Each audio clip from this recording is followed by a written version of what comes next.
Under ground mine దగ్గర అధ్యక్ష ప్రతి దగ్గర పోచమ్మవారి విగ్రహం ఉంటుంది, సమ్మక్క సారక్క విగ్రహం ఉంటుంది. దేవత ఆ దేవత దండం పెట్టుకుని పోతారు, మళ్ళీ దెక్కిన తర్వాత బట్టలు మార్చుకొని మళ్ళీ దండం పెట్టి ఇట్టిపోతారు అధ్యక్ష. అంత భయంకరమైనటువంటి సర్వీస్ అది. డిమాండ్ చేసినాం అధ్యక్ష, చాలా డిమాండ్లు పెట్టాం కానీ కాలే, పట్టించుకోలేవాళ్ళు. ఈరోజు అధ్యక్ష 1,00,000 రూపాయలు కూడా ఆ రోజు కార్మికుడు యాక్సిడెంట్లో చనిపోతే ఇవ్వనటువంటి పరిస్థితిని మార్చి ఈరోజు 36 లక్షల రూపాయలు ఇవ్వమని చెప్పి ప్రభుత్వం ఆదేశం వచ్చింది అధ్యక్ష.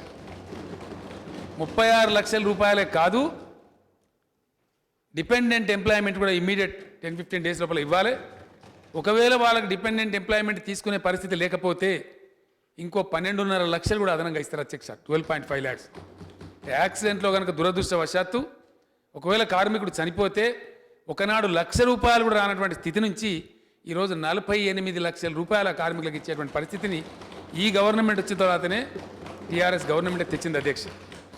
ఇది అందరికీ తెలుసు అక్కడ సింగరేణులు అధ్యక్ష. అదేవిధంగా న్యాచురల్ డెత్ దానికి కూడా ఇట్లనే గందరగోళం ఉండే అధ్యక్ష, ఏం పెద్ద పట్టించుకునే పరిస్థితి లేదు. ఈరోజు 26 లక్షల రూపాయలు కాంపెన్సేషన్ ఇస్తారు అధ్యక్ష. డిపెండెంట్కు ఎంప్లాయ్మెంట్ కూడా ఇస్తారు.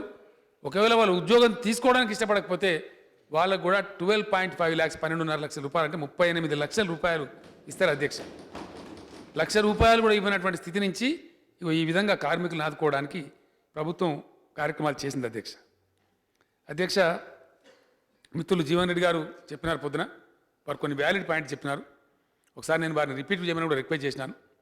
డెఫినెట్గా వారు చెప్పినవి కొన్ని పాజిటివ్ ఉన్నాయి. బ్యాలెన్స్ మెడికల్ అన్ఫిట్ కేసులు 900 నేను వారు చెప్పినారు, అది ఫ్యాక్ట్. అది 100% వాళ్ళను 31 మార్చి లోపు రిక్రూట్ చేయిస్తామని చెప్పి నేను వారికి హామీ ఇస్తా ఉన్నా అధ్యక్ష.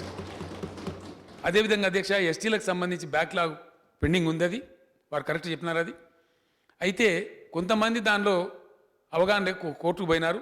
వాళ్ళకి ఈ మధ్యన ఎండి గారు వాళ్ళంతా పిలిచి చెప్పినారు. అది సెటిల్ అయిపోయేటువంటి పరిస్థితి వస్తూ ఉంది.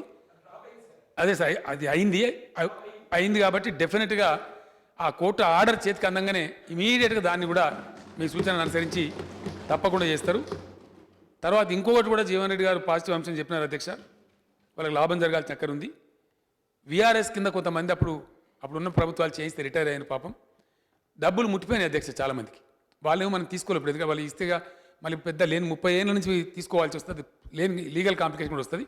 కానీ ఒక 108 కుటుంబాలు వాళ్ళు తీసుకోకుండా ఉన్నారు అధ్యక్ష, డబ్బులు తీసుకోలేదు.